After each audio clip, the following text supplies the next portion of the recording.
याच्यासाठी आलेली आहे, कारण तुमचं जे वय आहे ते खूप महत्त्वाचं आहे. म्हणजे आता तुम्ही ज्या वयाच्या टप्प्यावर आहात, हा टप्पा वयाचा खूप महत्त्वाचा आहे. का बरं असं असेल? तुम्ही सांगू शकता मी का बरं असं म्हटलं असेल? बोला बोला. करिअरचा पहिला टप्पा. तर बघा मी सांगते, तुम्ही आता वयाच्या महत्त्वाच्या टप्प्यावर आहे, कारण आता तुमचं वय हे तुमचं करिअर काहीतरी चूज करण्याचं आहे. तुमचा जो भविष्याचा पाया आहे तो मजबूत करण्याचा आहे. आता भविष्यासाठी नवीन स्वप्न बघण्याचं आहे. आणि सगळ्यात महत्त्वाचं म्हणजे तुमच्यात असलेली क्षमता, म्हणजे तुमच्यात असलेलं पोटेन्शियल ते अनलॉक करण्याचं वय आहे. म्हणून हा महत्त्वाचा टप्पा आहे. बघा, एखादं झाड जेव्हा वाढते ना, तेव्हा त्यातली झाडाची जी मुळं असते ते जमिनीत खोलवर जातात, बरोबर? आणि समजा जर एखाद्या झाडाचं मुळं खोलवर गेलीच नाही, जमिनीवरच राहिली, तर काय होईल? वाढणार नाही. पुन्हा व्हेरी गुड. जसं त्या झाडाचा वारा पाऊस वगैरे आला तर ते झाड काय होईल? कोलमडून पडेल, पडून जाईल, बरोबर आहे ना? तसंच तुमचं आहे. तुमचं हे जे वय आहे हे करिअर ठरवण्याचं आहे किंवा भविष्य ठरवण्याचं आहे. जर तुमचा आत्ताचा पाया मजबूत झाला नाही तर तुमचं झाड, तुमचं आयुष्याचं झाड कधीही कोलमडून पडू शकते, बरोबर आहे की नाही? आणि आता मला सांगा, तुमचे नातेवाईक असतील, तुमचे घरचे असतील, शेजारी असतील, फ्रेंड्स असतील, तुम्हाला सगळ्यांना सांगत राहतात शाळेत जा, अभ्यास कर, शाळेत जा, अभ्यास कर, सांगतात? असं का बरं सांगतात? सगळ्यांचं एकच ऍडवाइस असतं. का बरं? बोला ना, बोला. कुणाला असं वाटतं का बरं सगळेजण एकच ऍडवाइस देतात? ते बोर होतं तुम्हाला, हो की नाही? कधी कधी नाही होत? Very good. ज्याला होतं ते उत्तर द्या. कुणालाच नाही होत बोर? नाही. बापरे, हुशार आहात तुम्ही.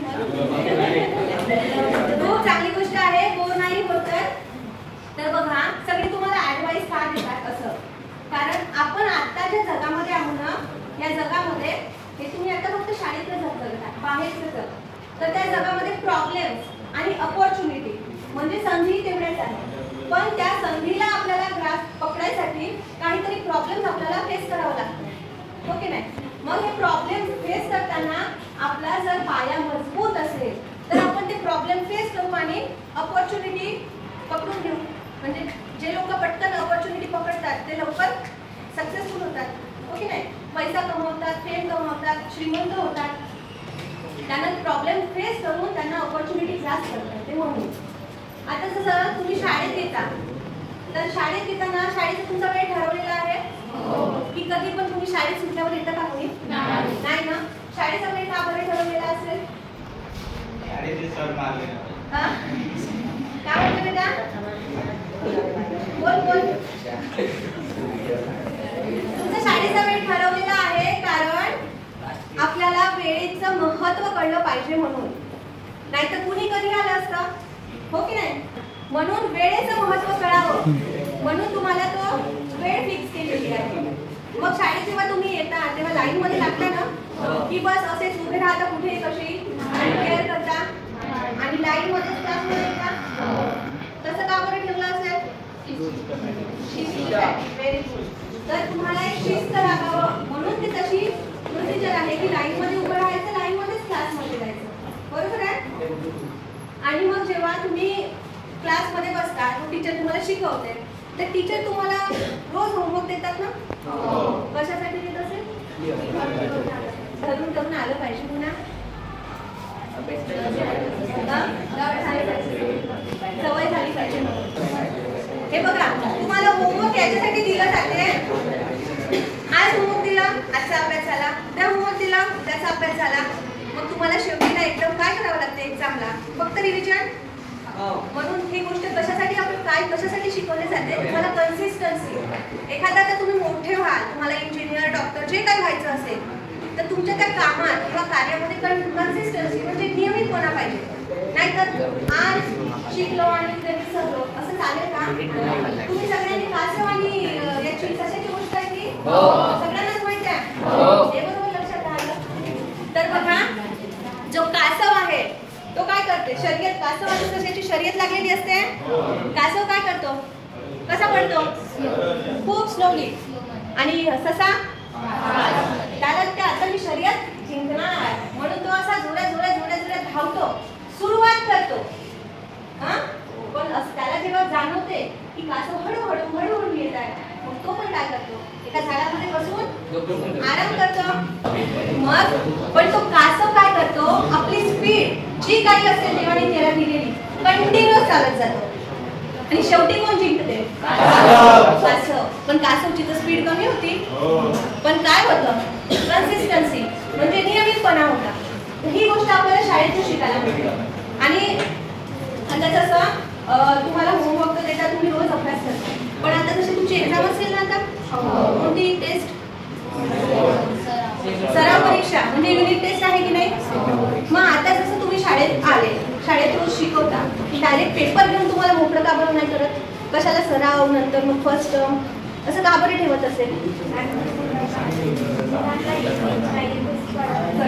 पुन्हा आपण आता जसं मी इथे उभी आहे आणि मी डायरेक्ट इथे जम्प करते म्हटलं तर होईल का, पण चालत जातो म्हटलं तर होईल की नाही, ऑब्वियसली.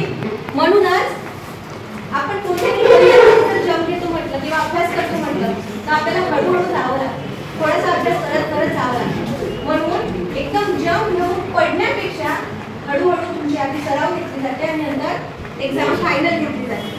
तर हे सगळ्या शाळेतून शिकण्यासारख्या गोष्टी आहेत. तुमचे मित्र असतील, आता जसं याचे कुठले मित्र असतील, त्याचे असतील, तुमचे टीचर्स असतील जे तुमच्या परिचयाचे किंवा चांगले बोलतात तुमच्याशी, तर तुम्ही हे नातं बनवताना आणि पण तुम्ही फ्रेंड्स राहतात की नाही. मग हे काय शिकवते आपल्याला, माणुसकी शिकवते. आपण या जगात असताना एकटं जमू शकत नाही, आपल्याला फ्रेंड्स, नातेवाईक, मित्र, मैत्रीण कोणीतरी पाहिजे, हो की नाही. म्हणून हे माणुसकी सुद्धा शिकवते. आता तुमचे सध्या खेळ वगैरे सुरू असतील शाळेत, झालेत ना, मग अभ्यासामध्येच का बरं खेळ घेतले असतील. तुमचा अभ्यास छान सुरू होता, खेळ घ्यायची काय गरज होती. आता खेळ कशाला घेतले असतील, खुशी होती. कुणाला, तुम्हाला की टीचर्सला, तुम्हाला. पुन्हा गेले पाहिजे, पुढे गेले पाहिजे, तुमची मेंटली आणि फिजिकली ग्रोथ झाली पाहिजे म्हणून. त्याच्या मागचं पुन्हा एक काळजी सांगते. कुणाला सचिन तेंडुलकर व्हायचं होतं म्हणून क्रिकेट खेळले असेल, कुणी कबड्डी खेळले असेल, कुणी खो खो खेळले असेल, कुणी पेंटिंग केली असेल, कुणी स्विमिंग केलं असेल, कुणी सायकलिंग केलं असेल. हे कशासाठी करतो आपण जगताना आपल्या. आता जसं तुम्ही स्कूल लाईफमध्ये आहात ना, तुम्हाला कुणाला फ्रेंड्सचं टेन्शन राहते, माझी मैत्रीण नाही, माझा मित्र नाही. तसंच मोठं झाल्यानंतर खूप सारे प्रॉब्लेम्स राहतात ना.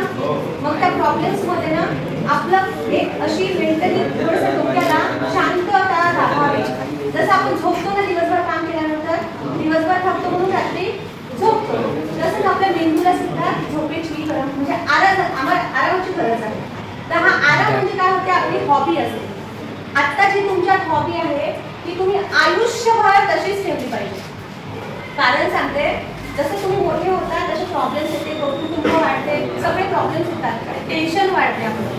कुणी तर माहिती आहे का, मुलं 10वी फेल झालो, चांगले पर्सेंट नाही मिळाले, किंवा 12वी कोणत्या एंट्रन्स एक्झाममध्ये फेल झालो, किंवा घरचे व्यवस्थित वागत नाही, शेजारचे व्यवस्थित वागत नाही म्हणून जीव पण देतात. असं ऐकलं ना. हा टेन्शन आपल्याला रिलीज करायचं म्हणजे कमी करायचं, त्याच्यासाठी आपली हॉबी मदत करते. म्हणून आयुष्यात मैत्रीण मित्र नसेल तरी चालेल, पण एक हॉबी असली पाहिजे आणि जे कंटिन्यू आपल्याला सोबत राहते. म्हटलं का मी काय सांगितलं.